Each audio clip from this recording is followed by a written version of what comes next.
Bismillahirrahmanirrahim. Alhamdulillahi Rabbil Alamin.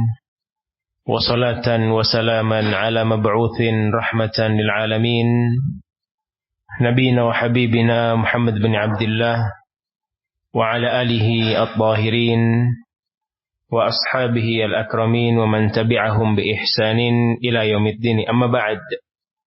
Fa ma'asyiral ikhwah ra'ani wa ra'akumullah, kita melanjutkan sesi yang berikutnya dari agenda kajian Islam ilmiah kita, yang mana pada kesempatan pagi kali ini kita akan membahas sebuah tema yang berkaitan dengan urgensi menjaga lisan dan hati di bulan Ramadan. Akhwati fillahi ra'akumullah, satu hadis yang datang dari sahabat yang mulia Abu Hurairah radhiyallahu taala anhu ardah harus benar-benar kita fahami dengan baik. Ketika beliau radhiyallahu taala anhu ardah menukilkan dari Nabi sallallahu alaihi wa ala alihi wasallam, "Man lam yada' qaula az-zuri wal 'amala bihi falaysa lillahi hajatun fi ay yada'a ta'amahu wa syarabah." Kata Nabi sallallahu alaihi wa ala alihi wasallam, barang siapa yang tidak meninggalkan ucapan dusta, ucapan kebohongan, dan selalu beramal dengan ucapan-ucapan tersebut. Itu makna yang pertama. Makna yang kedua, barang siapa yang tidak meninggalkan ucapan yang sia-sia, dan barang siapa yang tidak meninggalkan amalan yang juga sia-sia. Jadi az-zur di situ memiliki dua makna. Apakah ucapan yang isinya adalah kebohongan, ucapan yang isinya adalah kedustaan, ucapan yang isinya tidak sesuai dengan waqi' yang ada, atau mungkin ucapan yang tidak ada manfaat di sana. Ucapan tersebut mungkin benar, tapi sia-sia, tidak ada manfaatnya. Ucapan tersebut mungkin bukan bahagian dari kedustaan, bukan bahagian dari kebohongan yang diucapkan oleh seorang hamba, tapi sesuatu yang benar-benar tidak bermanfaat. Bahkan lebih ke arah bisa memudaratkan kehidupan akhirat seorang hamba, yang diisyaratkan oleh Nabi sallallahu alaihi wa ala alihi wasallam di dalam hadis yang lainnya, min husnil islamil mar'i, atau min husni islamil mar'i tarkuhu ma la ya'ni. Di antara tanda kebaikan seorang muslim, tanda kebaikan agamanya adalah ketika dia meninggalkan hal-hal yang tidak bermanfaat. Ini perkara-perkara yang mubah, tapi tidak masuk dalam kategori amalan taat. Tidak masuk dalam kategori amalan ibadah sia-sia. Dia mengerjakan sesuatu dengan sia-sia, menghambur-hamburkan waktunya begitu saja, menyia-nyiakan waktunya begitu saja. Ini namanya perbuatan yang tidak mendatangkan manfaat.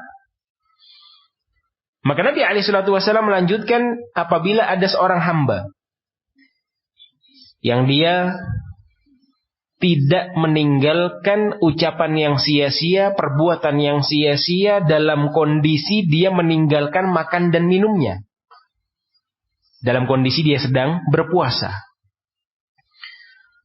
dia hanya sekedar puasa, menahan laparnya, menahan dahaganya, tapi perbuatan yang sia-sia tetap dia jalankan.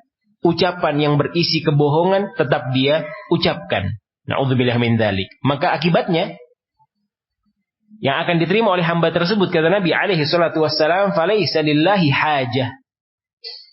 Allah Subhanahu wa taala tidak butuh dengan amal ibadah puasanya. Maka ini yang menjadi landasan utama dari pembahasan kita di pagi hari ini biidznillah taala.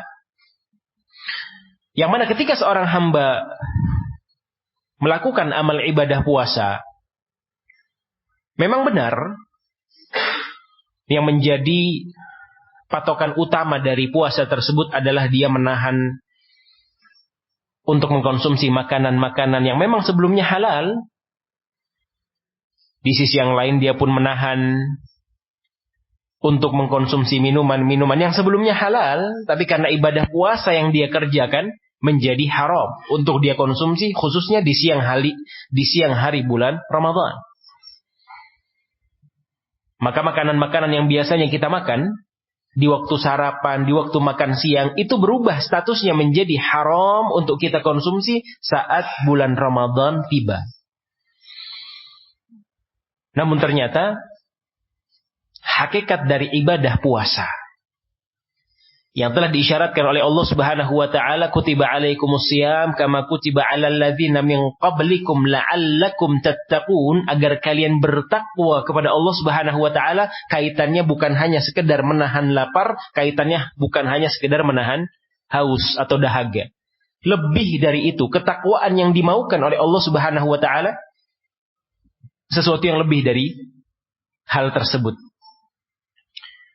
Di dalam hadis yang lainnya, hadis yang diriwayatkan oleh Imam An-Nasa'i rahimahullahu taala, yang disebutkan oleh Nabi sallallahu alaihi wa ala alihi wasallam, rubba sha'imin laisa lahu min siyamihi illa al-ju' wa rubba qa'imin laisa lahu min qiyamihi illa as-sahar.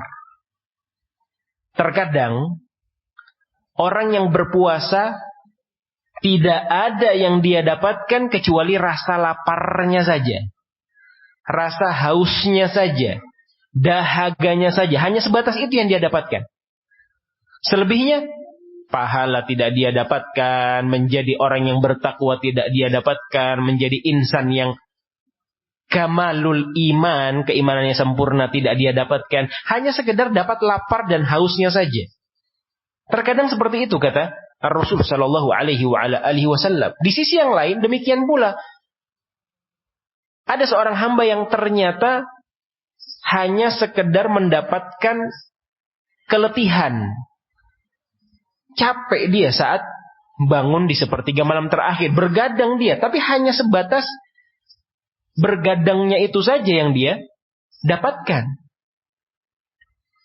Hanya sebatas saharnya itu saja, keletihannya, bergadangnya tadi yang hanya dia dapatkan. Selebihnya tidak dia dapatkan sama sekali pahala, atau mungkin dikabulkan doa, atau mungkin ini dan itu, tidak dapat sama sekali. Terkadang seorang hamba akan merasakan yang demikian. Ini semakna dengan ucapan yang datang dari Nabi Shallallahu Alaihi Wasallam ketika menggambarkan bahwa di sana ada seorang yang mengerjakan ibadah sholat 60 tahun. Tidak ada satupun yang diterima oleh Allah Subhanahu wa Ta'ala. Bayangkan. 60 tahun dia kerjakan. 60 tahun dia persembahkan ibadah sholat. Satupun ibadah sholatnya tidak ada yang diterima. Kenapa? Karena tidak ada unsur tumakninahnya. Waktunya ruku, belum sempurna ruku, dia sudah i'tidal. I'tidal belum sempurna i'tidal, dia sudah sujud. Sujud belum sempurna sujud, dia langsung duduk tahiyat dan yang seterusnya. Atau duduk di antara dua sujud. 60 tahun. Karena amal ibadah sholatnya tidak sesuai dengan bimbingan Nabi alaihi salatu wassalam. Karena kaidah yang sudah kita ketahui, dua syarat utama saat kita ingin amal ibadah diterima adalah al-ikhlas wal mutaba'ah. Bagaimana kita memurnikan amalan tersebut hanya untuk Allah, di sisi yang lain harus sesuai dengan bimbingan baginda alaihi salatu wassalam. Kalau hanya sekedar niat tanpa ada bimbingan Nabi alaihi salatu wassalam, hasilnya seperti tadi. 60 tahun beribadah sholat, tidak ada yang diterima. Kadang-kadang kata Nabi alaihi salatu wassalam, kondisi dia puasa hanya dapat laparnya saja, hanya dapat hausnya saja. Dia bergadang, hanya dapat bergadangnya saja. Ikhwati fillah yara'akumullah, apa yang sebenarnya terjadi? Kenapa amaliyah seorang hamba seakan-akan bisa tertolak, tidak diterima oleh Allah Subhanahu wa taala? Semuanya kembali kepada satu poin yang kita kenal dengan at-taqwa. Apabila sebuah amalan soleh kita kerjakan dan dilandasi dengan ketakwaan, maka amalan tersebut pasti, bukan insya Allah, bukan sekedar harapan, pasti amal tersebut akan diterima. Namun kapan amalan seorang hamba dia persembahkan kepada Allah tapi tidak dilandasi dengan at-taqwa, tidak dia landasi dengan ketakwaan, maka amalan tersebut pasti akan tertolak. Yang mendasari hal ini adalah firman Allah Subhanahu wa taala, "Innama yataqabbalullahu minal muttaqin." Amalan-amalan yang diterima oleh Allah Subhanahu wa taala hanyalah amalan-amalan yang dilakukan oleh seorang yang bertakwa kepadanya Subhanahu wa taala. Ikhwati fillah yara'akumullah. Rahasia di balik ketakwaan itu sesuatu yang benar-benar harus kita pelajari bersama. Karena ketakwaan ibadah seseorang, ketakwaan diri seseorang, ketakwaan amalan seseorang, itu benar-benar bisa tercerminkan pada kehidupannya sehari-hari. Kelihatan mana orang yang bertakwa, mana orang yang tidak bertakwa. Kelihatan mana orang yang na'udzubillah min dzalik hanya mengharapkan pengakuan, hanya mengharapkan validasi, hanya mengharapkan pujian, dengan orang yang ikhlas mengharapkan ridha Allah Subhanahu wa taala dari setiap gerak-geriknya. Terlihat. Hati-hati manusia itu adalah hati-hati yang berada di atas fitrahnya Allah Subhanahu wa taala. Maka tidak sedikit para ulama ketika menyampaikan sebuah nasihat yang keluar dari hati akan diterima oleh hati-hati manusia. Namun ketika ada sebuah nasihat yang subhanallah tidak masuk ke dalam hati kita, ya perlu dikoreksi. Barangkali si pemateri, si pemberi nasihat tidak mengeluarkan nasihat tersebut ikhlas lillah. Yang diharapkan mungkin hanya pujian, yang diharapkan na'udzubillah min dzalik sanjungan, yang diharapkan pengakuan wa ila akhirih. Innama yataqabbalullahu minal muttaqin. Yang hanya diterima oleh Allah adalah amalan-amalan yang dilandasi dengan ketakwaan. Kalau tidak dilandasi dengan takwa, maka cepat-cepat kita berbenah. Cepat-cepat untuk kita menjadi hamba Allah Subhanahu wa taala yang bertakwa. Ikhwati fillah yara'akumullah, Al-Imam Al-Allamah Abdul Aziz Ibn Abdullah Ibn Baz rahimahullahu taala pernah ditanya tentang sebuah pertanyaan yang kaitannya erat dengan tema yang kita angkat pada sesi kali ini. Beliau ditanya, kaifa tasumul jawarih fi Ramadan? Bagaimana agar kita bisa juga mempuasakan anggota tubuh kita di bulan Ramadan? Karena mirip pembahasannya, urgensi betapa pentingnya kita menjaga lisan, kita menjaga hati di bulan Ramadan. Karena hakikat dari puasa yang diharapkan oleh Allah Jalla wa'ala adalah ketakwaan. Dan ketakwaan bukan hanya sekedar menahan lapar, menahan minum, tapi juga menahan diri kita, mengontrol hawa nafsu kita, mengendalikan niat-niat jahat kita. Untuk yang kita gapai adalah keridhaan dari sisi Allah Subhanahu wa taala. Maka ditanyakan kepada Al-Imam Ibn Baz rahimahullahu taala, bagaimana anggota tubuh kita, lisan kita juga ikut berpuasa di bulan Ramadan? Wahai syekh, wahai imam, wahai al-allamah. Maka beliau rahimahullahu ta'ala menjawab, saumul jawarih, yang dimaksudkan dengan berpuasa pada anggota badan seorang hamba, bu'duha amma harramallahu alaiha, ketika hamba tersebut menjauhkan anggota-anggota tubuhnya dari hal-hal yang diharamkan oleh Allah Subhanahu wa ta'ala. Ikhwati fillah yara'akumullah, setiap anggota tubuh kita memiliki pilihan untuk na'udzubillah min dzalik bermaksiat kepada Allah Subhanahu wa taala. untuk melakukan keharaman, mengundang murka Allah. Na'udzubillah min dzalik. Mata kita bisa melihat kepada pandangan yang haram, telinga kita bisa mendengarkan pada perkara yang haram, lisan kita bisa mengucapkan perkara yang haram, tangan kita pun demikian. Akan dibahas satu persatu oleh beliau rahimahullahu taala. Maka kesimpulan awalnya, kata Syekh Ibn Baz rahimahullahu taala, berpuasa pada hakikatnya di bulan Ramadan seperti yang sudah kita ketahui bukan hanya sekedar menahan lapar dan minum. Karena target kita bukan hanya mendapatkan lapar, bukan hanya mendapatkan rasa dahaga. Tapi target kita adalah menjadi hamba yang bertakwa, menjadi insan yang keimanannya dengan izin Allah sempurna. Maka harus diiringi dengan puasa anggota tubuh. Apa maksudnya puasa anggota tubuh ini? Puasa dari anggota-anggota badan kita. Itu kata beliau. Bu'duha, menjauhkan anggota tubuh tadi, menjauhkan anggota badan kita tadi, amma harramallahu alaih, dari apa-apa yang diharamkan oleh Allah Subhanahu wa taala. Kita jauhkan telinga kita dari musik-musik yang diharamkan secara menyeluruh. Tidak ada perincian, oh ini nasyid islami boleh diperdengarkan, oh ini solawat islami yang didendangkan oleh anak-anak kecil dan musik haram. Jangan sampai na'udzubillah min dzalik kita rusak ibadah puasa-puasa kita dengan lantunan-lantunan musik yang kita nikmati. Na'udzubillah min dzalik. Pandangan mata, demikian pula lisan, demikian pula tangan. Maka kesimpulan awalnya kata beliau menjauhkan semua anggota tubuh kita ini dari hal-hal yang diharamkan oleh Allah Subhanahu wa taala. Kemudian beliau mulai masuk dalam perinciannya, al-lisanu yasumu amma harramallahu minal ghibati wan namimati wal kadhibi wa nahwi dzalik. Anggota tubuh kita yang bernama lisan harus kita puasakan dari hal-hal yang diharamkan oleh Allah Subhanahu wa taala. Contohnya ghibah, contohnya namimah, contohnya kebohongan atau kedustaan dan yang semisalnya. Hati-hati para nisa as-salafiyat, yara'akunallah.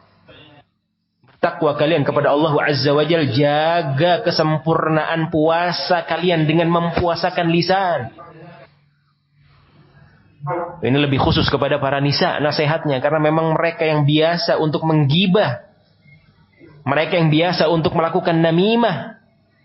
Bertakwa kalian kepada Allah Subhanahu wa taala ya Tuhan nisa, yara'akunallah. Asy-Syaikh Abdul Aziz bin Abdullah bin Baz rahimahullahu taala menganjurkan apa yang telah dianjurkan oleh syariat Islam. Jauhkan diri dari ghibah, jauhkan diri dari namimah.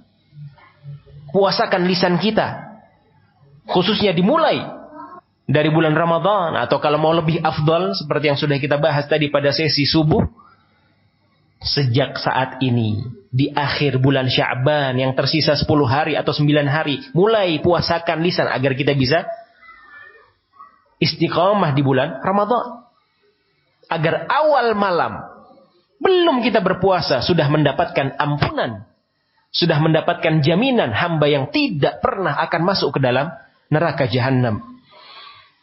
Maksimalkan upaya kita, jangan hanya santai-santai saja. Masih 9 hari, masih ada kesempatan untuk memuaskan syahwat. Na'udzubillah min dzalik. Masih ada kesempatan untuk bergibah. Na'udzubillah min dzalik. Masih ada kesempatan untuk menamimah. Na'udzubillah min dzalik. Jangan. Maka al-lisan, kata beliau rahimahullahu ta'ala, yasumu amma harramallahu minal ghibati wan namimati wal kadhib. Jaga lisan ini dari perbuatan ghibah. Jaga lisan ini dari perbuatan namimah. Jaga lisan ini dari perbuatan kadhib, kedustaan. Demikian pula para aba. Rijal, kita harus menjaga lisan ini dari ghibah. Jangan sampai kita menggunjing fulan, allan, demikian, dia hanya menginginkan posisi dia. Khali. Biarkan kalau ada orang-orang yang demikian kita dapati, mungkin memang dia memiliki niat yang kurang baik. Biarkan sudah. Urusan dia dengan Allah Subhanahu wa taala. Jangan terlalu ikut mencampuri urusan manusia. Jangan menjadi orang yang fuduli. Terlalu masuk. Terlalu dalam ikut campur urusan-urusan setiap insan, urusan-urusan setiap ikhwan, urusan-urusan setiap manusia. Jangan.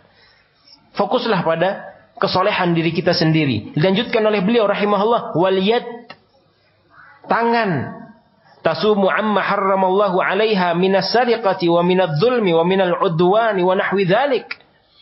anggota tubuh kita, kedua tangan ini. Puasakan dia dari perkara-perkara yang diharamkan oleh Allah Subhanahu wa taala. Contohnya mencuri wal'iyadzu billah, melakukan kezaliman, memukul orang lain, menimbulkan permusuhan. Jangan sampai tangan kita menjadi anggota tubuh yang melakukan keharaman dalam kondisi kita sedang berpuasa. Dilanjutkan oleh beliau rahimahullah, wal qadamu aidan, demikian pula kedua kaki kita, tabta'idu amma harramallahu 'alaiha, harus kita upayakan untuk menjauhkan kaki tersebut dari hal-hal yang diharamkan oleh Allah Subhanahu wa taala. Fala yasiru ila ma harramallah wa la yamshi ila ma harramallah. Jangan sampai kita berjalan menuju satu tempat yang dimurkai oleh Allah Subhanahu wa taala. Jangan sampai kaki ini berjalan ke sebuah tempat yang akan mendatangkan kemurkaan Allah yang diharamkan oleh Allah Azza wa Jalla. Wa hakadzal batan, demikian pula perut, kata beliau rahimahullahu taala, yusanu an aklil haram, jaga isi perut kita dari konsumsi perkara-perkara yang diharamkan oleh Allah Subhanahu wa taala. Sedikit tambahan dari apa yang disampaikan oleh beliau rahimahullahu taala, ikhwati fillah yarhakumullah, khususnya berkaitan dengan apa-apa yang masuk pada perut kita.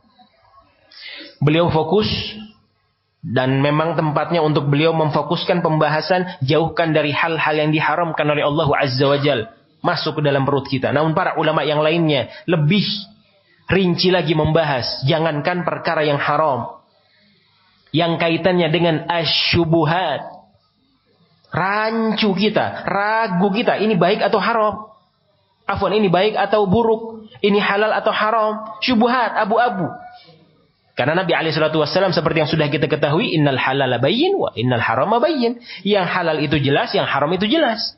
Wa bainahuma umurun mustabihat. Antara keduanya ada perkara-perkara yang syubhat. Halal itu diibaratkan dengan sesuatu yang berwarna putih, haram itu diibaratkan dengan sesuatu yang berwarna hitam. Di antara keduanya ada yang abu-abu. Kalau urusan perut, urusan ma'isyah, urusan nafkah yang kita berikan kepada anak-anak kita, kepada istri-istri kita, hindari dua hal yang berwarna hitam dan yang berwarna abu-abu. Hati-hati khawati fillah yarhakumullah. Ini kaitannya dengan apakah doa kita bisa dikabulkan atau tidak dikabulkan. Bukan urusan yang ringan. Bukan urusan yang bisa kita sepelekan. Hati-hati. Kita bertanggung jawab sebagai para aba yang mencari ma'isyah, yang mencari nafkah. Kalau ada unsur syubhatnya, kalau ada warna abu-abunya, jauhkan dari diri kita dan dari keluarga yang kita cintai. Maka beliau rahimahullahu ta'ala menyampaikan urusan perut kita, jaga dari masuknya ke dalam perut tersebut makanan-makanan yang haram. Yasunu batnuhu an aklil haram. Dia harus menjaga apa yang masuk ke dalam perutnya dari makanan-makanan yang haram. Wa yasunu sam'ahu. Demikian pula ketika seorang hamba mempuasakan telinganya an sima'i ma harramallah, dari mendengarkan apa yang diharamkan oleh Allah Subhanahu wa taala, min alatil malahi, dari alat-alat musik yang melalaikan, minal ghibati wan namimati ila ghairi dzalik. Demikian pula mendengarkan ghibah, demikian pula mendengarkan namimah. Oh tidak, saya tidak berghibah. Mungkin sebahagian fulanah, sebagian ummu fulan mengatakan demikian, sebahagian akhwat. Tapi menyimak ghibah tersebut, menyimak pergunjingan tersebut, bahkan mungkin menikmati, na'udzubillah min dzalik. Itu termasuk pada perkara yang diharamkan oleh Allah Subhanahu wa taala. Bukan hanya berucap dengan ucapan ghibah, termasuk juga yang diharamkan adalah na'udzubillah min dzalik, mendengarkan ghibah tersebut, mendengarkan namimah tersebut. Allahumma sallim sallim. Ikhwati fillah yarhakumullah. Lebih dari itu, Al-Imam Ibnul Qayyim rahimahullahu ta'ala telah menyampaikan betapa pentingnya, urgensinya kita menjaga anggota-anggota tubuh kita. Menjaga lisan kita. Menjaga hati-hati kita di bulan Ramadan. Karena jangan sampai kita menjadi orang yang sudah disifati oleh Nabi SAW. Ada yang modelnya hanya mendapatkan lapar dan dahaga. Ada yang modelnya hanya mendapatkan keletihan saat dia puasa. atau saat dia na'udzubillah min dzalik salat malam. Jangan. Kata Imam Ibnu Qayyim rahimahullahu taala, laisa saumun 'anit ta'am. Bukan hakikat berpuasa ketika seorang hamba hanya mencegah dirinya dari mengkonsumsi makanan. Wa innama huwa saumul jawarih. Hakikat dari ibadah puasa adalah ketika seorang mempuasakan anggota tubuhnya anil atham, dari berbagai macam dosa dan kemaksiatan. Memang harus dipuasakan. Mau tidak mau kita harus tahan pandangan-pandangan kita harus tahan. Bisikan-bisikan hawa nafsu kita harus tahan. Lisan-lisan kita harus tahan. Kaki-kaki kita. 4 pintu yang sudah kita bahas kemarin yang disampaikan Al-Imam Ibnu Qayyim rahimahullah.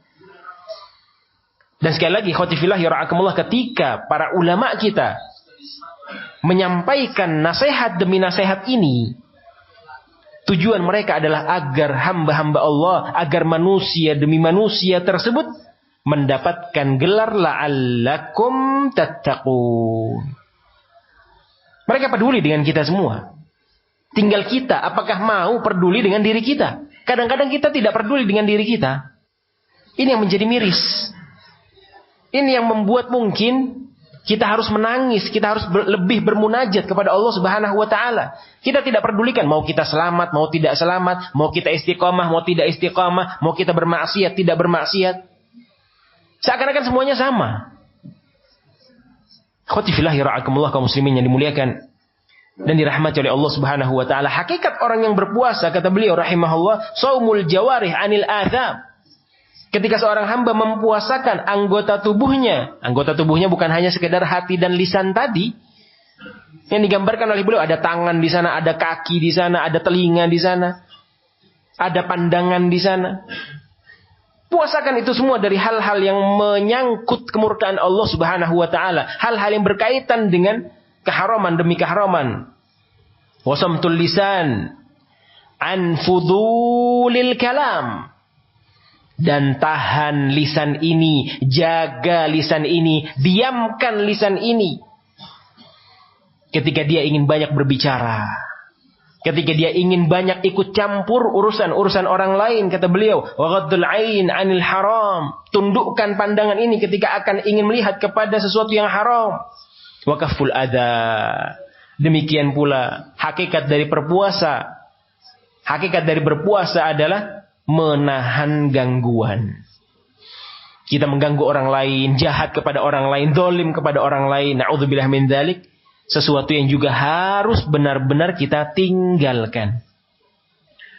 Ikhwati fillah yara'akumullah.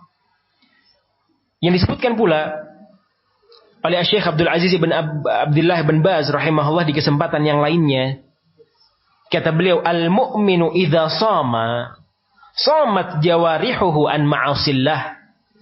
Seorang hamba yang beriman, jadi mukmin ini memang tingkatan yang sedikit lebih tinggi dibandingkan dengan muslim. Kalau muslim itu kan ya sekedar berislam, ya, kalau mungkin bahasa kita ada orang yang dikenal dengan Islam KTP saja.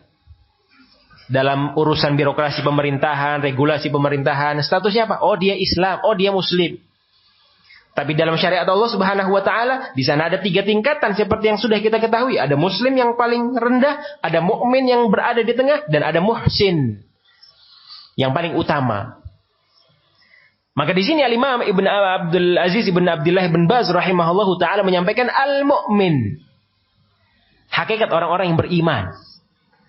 Keimanan ini, khotifillah yara'akumullah, sangat mudah untuk kita sekedar mengakuinya. Kalau sekedar da'awa, kalau sekedar pengakuan, semua orang bisa. Tapi kembali kepada realitanya. Dan di antara syarat sah dari keimanan yang kita miliki adalah ketakwaan kita kepada Allah Subhanahu wa taala. Kalau kita ingin sampai kepada kesempurnaan iman, karena seperti yang sudah kita ketahui dari aqidah min aqaidi ahli sunnah, yang namanya keimanan itu bisa naik, bisa turun, bisa bertambah, bisa berkurang. Bertambah dengan ketaatan demi ketaatan, berkurang dengan bahkan sampai habis kemaksiatan demi kemaksiatan. Kita sudah tahu kaidah-kaidah tersebut. Tapi ketika Allah Jalla wa Ala menyampaikan dalam firman-Nya, "Wattaqullaha in kuntum mu'minin." Wahai hamba Allah, bertakwalah kalian apabila kalian benar-benar beriman.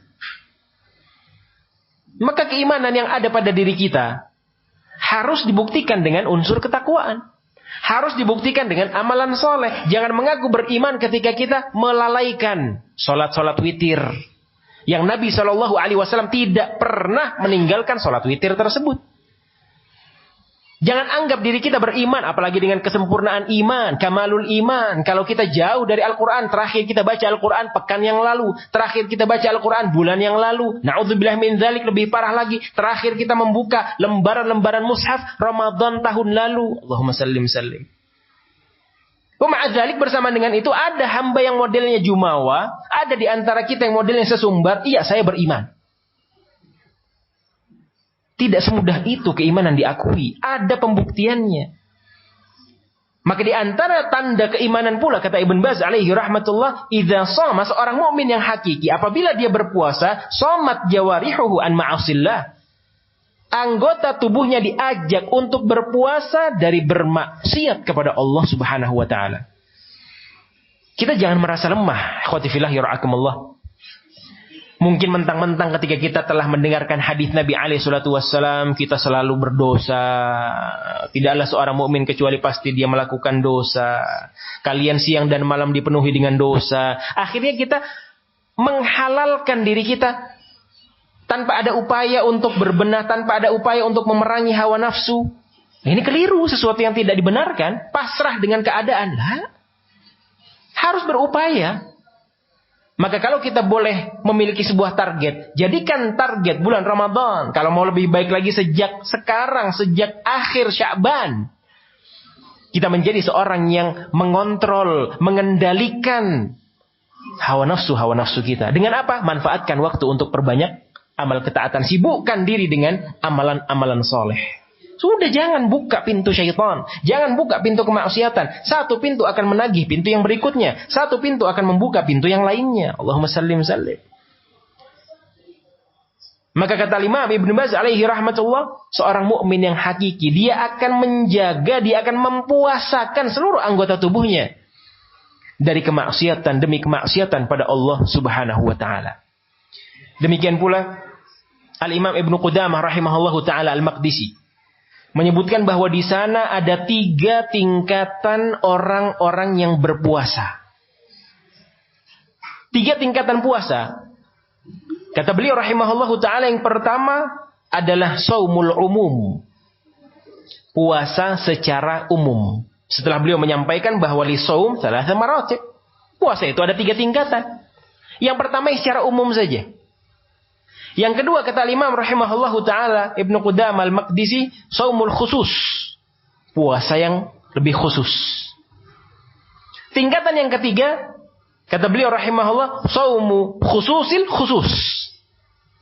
Puasa yang lebih dari khusus, lebih dari tingkatan yang kedua. Tangga keutamaan, tangga kemuliaan yang dimiliki oleh ibadah as-shaum. Ibadah puasa. Ada umum yang paling bawah, ada khusus, ada yang paling khusus. Sama seperti tangga dalam menuntut ilmu syar'i. Ilmu syar'i pun demikian. Tangga pertama ketika seorang hamba sedang semangatnya belajar, baru mengenal hidayatus sunnah, baru mengenal manisnya hadis-hadis Nabi alaihi salatu wassalam, semuanya keliru. Semuanya salah. Semuanya diingkari, ini bid'ah, ini syirik, ada foto, langsung turunkan. Pak, neraka, hati-hati, celananya naik ke paling top sudah. Tingkat pertama. Semuanya dia ketahui. Orang-orang yang berada di sekitarnya adalah juhala, orang-orang yang bodoh. Orang-orang yang di sekitarnya adalah mukhalifin, orang-orang yang menyelisihi sunnah Nabi alaihi salatu wassalam. Mana hikmahnya? Belum, masih di tangga pertama. Nanti kalau sudah dia naik pada tangga yang kedua, baru sadar, oh iya subhanallah. Ternyata ada ilmu tafsir. Dari Al-Quranul Karim, dari Al-Fatihahnya sampai An-Nasnya. Oh ternyata ada bidang ilmu hadis. Oh ternyata ada bidang ilmu fikih. Oh ternyata baru mulai tersadar. Baru dia mulai sedikit memiliki sikap hikmah. Tidak lagi frontal seperti pada tangga yang pertama. Nanti kalau sudah dia terus belajar, terus dia ikhlaskan niatnya karena Allah, dia akan naik pada posisi yang paling tinggi. Dengan anggapan bahwa ya Allah, aku orang yang paling bodoh di dunia ini. Aku orang yang paling membutuhkan ilmu di dunia ini. Aku bukan siapa-siapa. Al-Imam Muhammad Nasiruddin Al-Albani rahimahullahu ta'ala telah sampai pada tangga yang ketiga. Seorang muhaddits Al-Allamah yang memberikan langsung rekomendasi kepada Syekhuna Rabi' bin Hadi Umair bahwa Syekh Rabi' adalah imamul jarh wa ta'dil fi hadal asr. Imamnya jarh wa ta'dil di masa ini. Muhaddits Al-Imam Al-Allamah Muhammad Nasiruddin Al-Albani dengan penuh kesadaran mengatakan ma ana illa tuwailib al-ilm. Aku ini hanya penuntut ilmu kecil-kecilan. Aku bukan penuntut ilmu, masih dasar. Ikhwati fillahi ra'akumullah, kelasnya Albani masih dasar, kita apa? Mujalladat karya-karya beliau, silsilah sahihah, silsilah dhaifah, minimalnya 20 jilid. Baru satu judul, belum judul-judul yang lainnya. Mu'allafat, karya-karya ilmiah dilahirkan oleh Al-Muhaddits Al-Albani. Tapi ketika beliau berada pada tingkatan yang paling tinggi, akhassil khusus, maka beliau merasa bahwa beliau bukan siapa-siapa. Maka jangan patah semangat ikhwati fillah yara'akumullah dalam bertalabul ilm terus. Talabul ilmi itu tidak ada batasan waktunya. Minal mahdi ilal lahad. Seperti yang sudah kita ketahui dari ucapan Al-Imam Ahmad rahimahullah, dari kecil sampai kita mati. Jangan pernah berputus asa dari rahmat Allah Jalla wa'ala. Jangan pernah berputus asa dari apa yang Allah Jalla wa'ala berikan kepada kita dari rahmatnya, dari taufiknya, dari inayahnya, hidayahnya. Terus harapkan dengan rajin bertalabul ilm, datangi majelis demi majelis. Ikhwati fillah yara'akumullah, kaum muslimin yang dimuliakan dan dirahmati oleh Allah Subhanahu wa taala. Kembali kepada ucapan Al-Imam Ibnu Qudamah rahimahullahu taala, bahwa apa yang berkaitan dengan ibadah puasa ada 3 tingkatan. Umum, kemudian yang di tengah adalah khusus, yang di atas paling khusus. Kemudian beliau rinci satu persatu. Fa amma shaumul umumi fahuwa. Adapun puasa pada tingkatan yang pertama, yaitu puasa yang umum, maksudnya adalah kaful batani wal faraji an qada'i syahwah. Ketika seorang hamba menahan lapar, ketika seorang hamba menahan syahwatnya, syahwat makan, syahwat minum, syahwat yang dihalalkan oleh Allah aslinya tapi haram apabila kita lakukan di siang hari bulan Ramadan. Seperti yang sudah kita ketahui bersama. Ini puasa yang sifatnya paling umum, yang paling dasar. Ya bahasa mudahnya kita menahan lapar, minum, dan syahwat. Umum. Yang biasa kita lakukan. Kita tidak makan, kita tidak minum, kita tidak mendatangi keluarga-keluarga kita di siang hari bulan Ramadan. Itu masih umum. Makanya kalau kita mengetahui penjelasan para ulama, kita sadar, ya Allah kita ini siapa? Kok sebahagian kita ini mau menganggap bahwa saya terbaik sudah, saya dan saya, aku dan aku. Masih tingkatan dasar. Yang kita lakukan selama ini, tidak makan, tidak minum, tidak bersyahwat di siang hari. Tingkatan umum. Rahimallahum ra'an arafa qadra nafsihi. Kata Umar bin Abdul Aziz rahimahullahu ta'ala, Allah akan merahmati seseorang ketika dia mengetahui kadar dirinya. Kita harus mengetahui kadar-kadar diri kita. Khoti fillah ya ra'akumullah.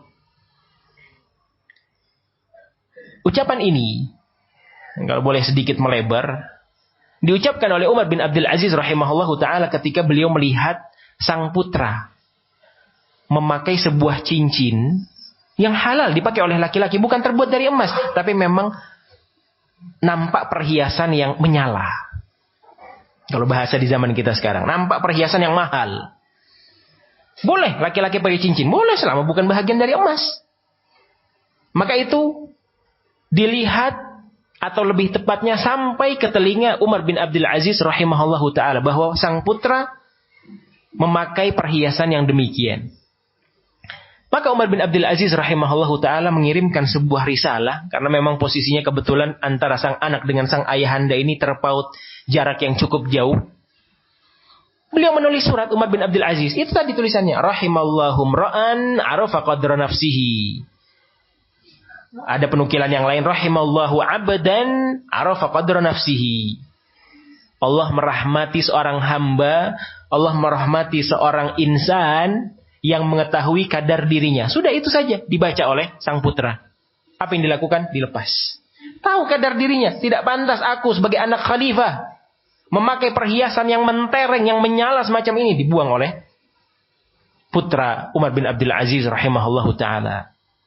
Maksudnya dibuang apa? Disia-siakan, ditabdzirkan? Lah, diberikan kepada Baitul Mal. Diberikan kepada fuqara wal masakin. Diberikan kepada orang-orang yang membutuhkan. Karena beliau tahu kadar diri. Di mana beliau menempatkan sesuatu. Dan itu yang harus kita ketahui. Khotifillahi ra'akumullah. Kita harus tahu kadar diri kita. Kita hamba yang seperti apa.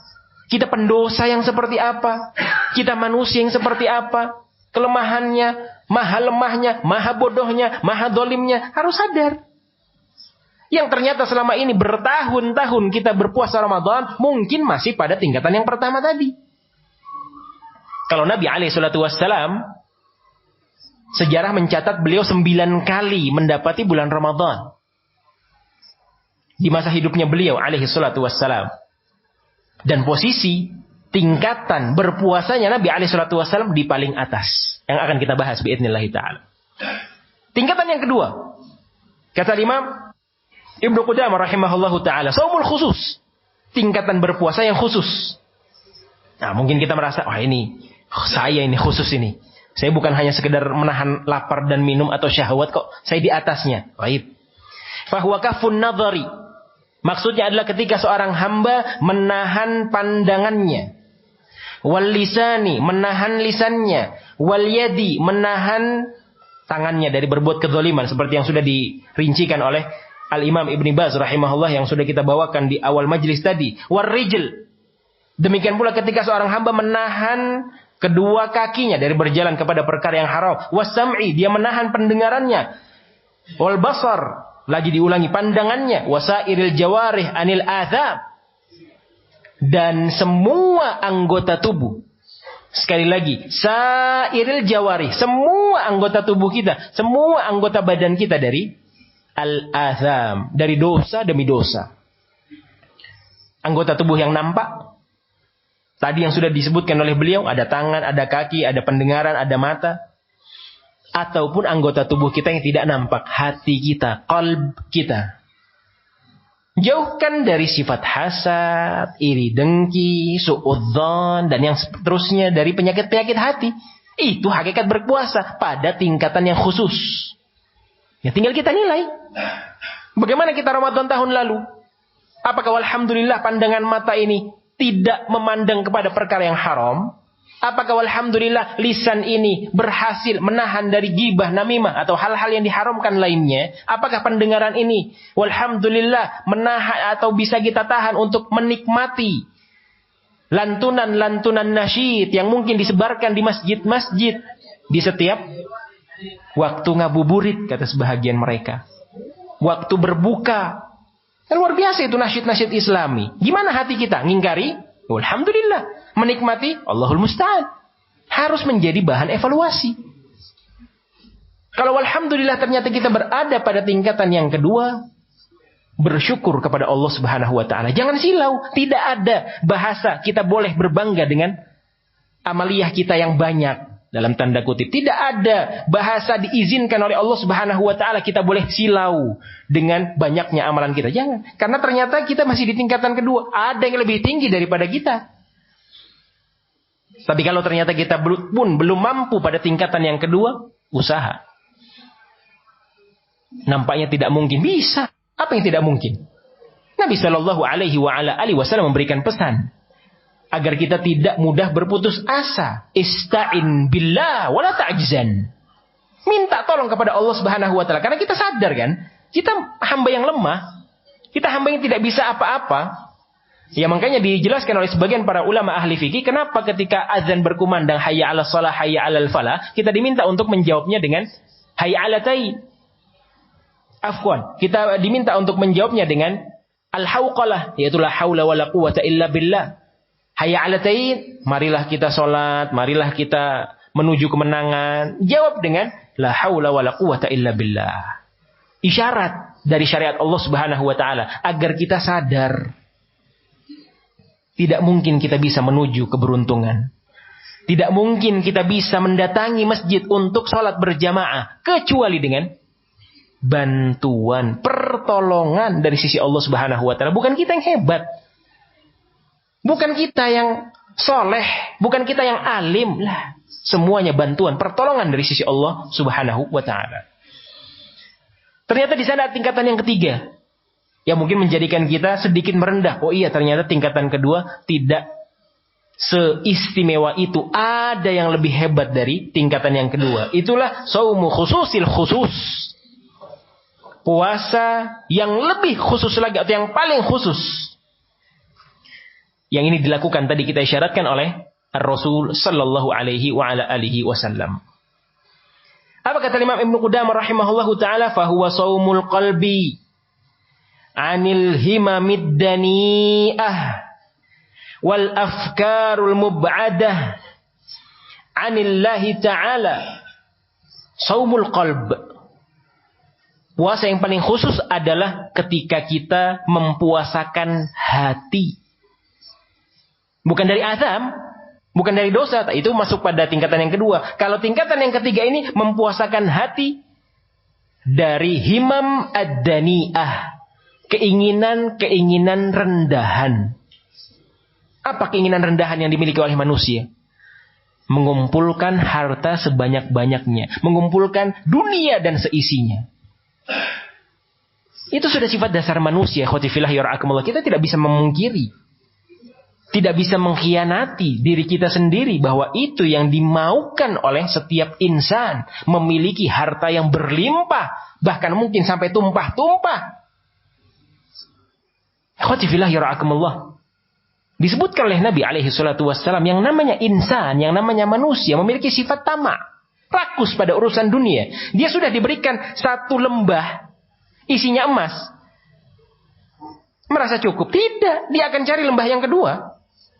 Diberikan anggap dia sudah diberikan lembah yang kedua, akan mencari lembah yang ketiga.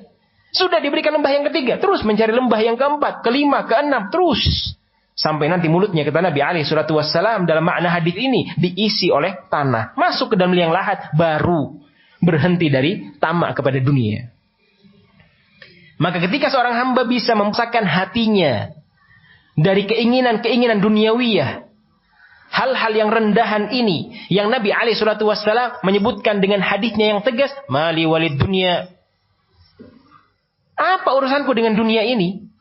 Ini kondisi beliau alaihi salatu wassalam, yang sama sekali tidak memuliakan dunia, yang sama sekali tidak mengharapkan dunia, yang sama sekali tidak tamak kepada dunia seperti tamaknya kita. Beliau ditawarkan oleh Allah Subhanahu wa taala, engkau mau apa wahai Rasul sallallahu alaihi wasallam? Bahkan sebelumnya beliau mendapatkan tawaran dari bangsa Quraisy, apa yang kau inginkan wahai Muhammad? Kedudukan, posisi akan kami berikan. Harta dunia yang berlimpah akan kami berikan. Para wanita akan kami berikan.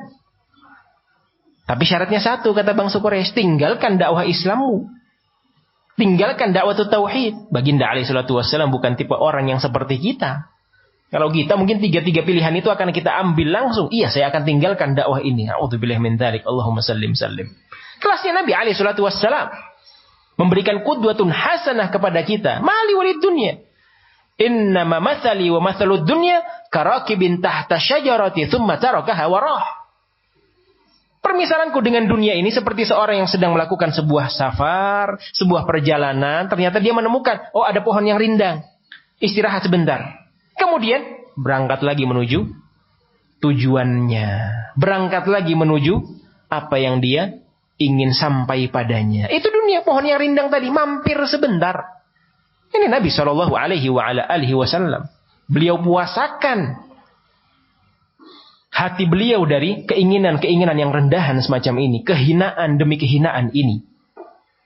Bahkan hadis yang sudah kita ketahui bersama, kalau seandainya dunia itu mulia, maka tidak akan mungkin seorang yang kafir kepada Allah Subhanahu wa taala diberikan berbagai macam kenikmatan. Ternyata wakil yang ada justru orang yang kufur kepada Allah lah yang mendapatkan berbagai kenikmatan, berbagai limpahan harta yang tadi sampai tumpah-tumpah karena urusan dunia tidak semulia itu.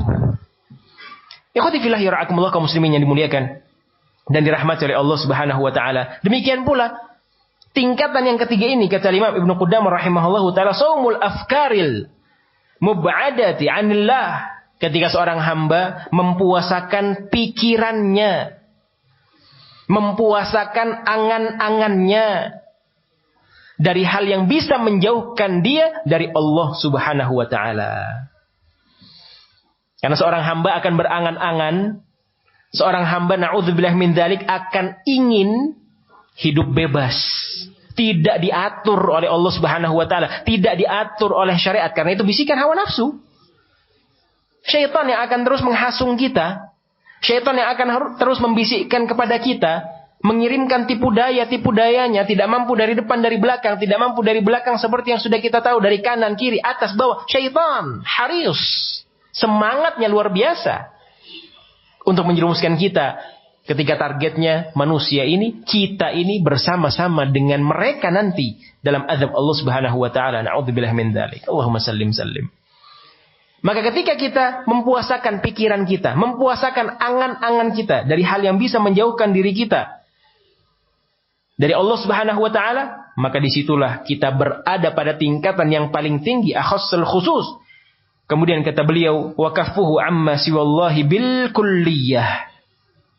Seorang hamba yang berada pada tingkatan paling tinggi ini adalah ketika dia benar-benar mencegah pada dirinya hal-hal yang berkaitan dengan selain Allah Subhanahu wa taala. Tidak ada urusannya dengan dunia. Dia menjalani kehidupan dunia ala kadarnya saja. Dia menjalani kehidupan dunia ya karena saya punya kewajiban untuk menghidupi anak dan istri saya. Sudah. Tidak memiliki hal-hal yang dimiliki oleh manusia secara umum. Manusia kebanyakan yang tadi kita sebutkan tamaknya, rakusnya terhadap dunia. Tidak. Golongan orang yang ketiga bukan hanya mempuasakan perutnya dari mengkonsumsi makanan, bukan hanya mempuasakan jawarehnya, anggota-anggota tubuhnya dari kemaksiatan, tapi tingkatannya yang paling tinggi, sudah next level, paling atas. Ketika yang dia puasakan adalah jiwanya, yang dia puasakan adalah pikirannya, yang dia puasakan adalah keinginannya untuk memiliki dunia ini. Ikhwati fillah yarhakumullah, seperti yang sudah kita ketahui, baginda Rasulullah sallallahu alaihi wasallam diberikan pilihan oleh Allah Subhanahu wa taala dua hal. Pilih yang pertama atau yang kedua wahai Muhammad. Yang pertama, engkau memiliki dunia dan seisinya, engkau hidup selama-lamanya di dunia. Engkau bisa melakukan apapun yang engkau inginkan di dunia. Ridho Allah, ridhoku tetap engkau dapatkan. Atau engkau pilih yang kedua, bertemu dengan aku ketika akan dicabut nyawanya oleh Allah Subhanahu wa taala melalui malaikat maut. Diutus malaikat maut dengan memberikan dua pilihan tersebut. Dan Ibunda Aisyah radhiyallahu taala anha berada di situ. Malaikat maut berada di depan pintu Nabi alaihi salatu wassalam. Tawaran itu masuk kepada beliau. Engkau mau di dunia terus, silahkan wahai Muhammad. Aku tidak akan jadi mengambil nyawamu. Aku akan kembali kepada Allah Subhanahu wa taala. Jadi perintah Allah Jalla wa Ala kepada malaikatul maut bukan untuk mengambil, memberikan tawaran kepada Nabi. Mana yang pertama, yang kedua? Silahkan wahai Muhammad. Engkau manusia yang paling mulia, engkau manusia yang paling terpuji. Apa yang dijawab oleh baginda alaihi salatu wassalam, dan didengarkan jawaban ini oleh Ibunda Aisyah radhiyallahu taala anha, balir rafiqil a'la. Balir rafiqil a'la. Bahkan yang aku harapkan ya Allah, aku bersanding denganmu, aku bersanding denganmu, aku bersanding denganmu. 3 kali diucapkan oleh Nabi alaihi salatu wassalam. Seketika itu beliau diangkat nyawanya oleh Allah Subhanahu wa taala. Ikhwati fillah yarhakumullah. Puasa akhassul khusus. Puasa yang pada tingkatan paling tinggi. Mungkin kita tidak ada apa-apanya. Seakan-akan kita hanya mimpi saja, berangan-angan saja bisa sampai pada tingkatan tersebut. Tapi pesan dari Nabi alaihi salatu wasallam harus kita pegang erat-erat. Ista'in billahi wala ta'jizan. Apa yang tidak mungkin di dunia ini? Bisa asal dengan pertolongan dari Allah Subhanahu wa taala. Abaikan kemampuan kita. Abaikan kehebatan kita, abaikan kesolehan kita dalam tanda kutip semua, abaikan. Kita tidak bisa apa-apa. Serahkan kepada Allah Subhanahu wa taala. Tidak ada yang tidak mungkin. Ikhwati fillah yara'akumullah, demikian pula datang dari sahabat yang mulia Jabir bin Abdullah radhiyallahu taala anhu ardhah. Beliau mengatakan, "Idza sumta falyasum sam'aka wa basaraka wa lisanaka 'anil kadhibi wal ma'athim."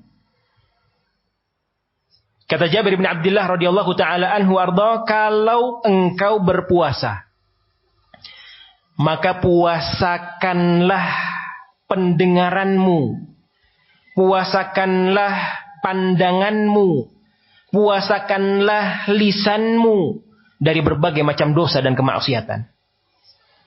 Betapa pentingnya perkara ini, khotifillah yara'akumullah, sampai para sahabat pun ikut memberikan nasihat untuk kita. Bukan hanya pesan dari Nabi alaihi salatu wassalam. Para sahabat pun menyampaikan, karena ini betapa pentingnya. Jangan sampai mereka ini orang-orang yang sayang kepada kita. Tinggal sekali lagi pertanyaannya, kita mau sayang pada diri kita atau tidak? Itu yang menjadi inti masalah.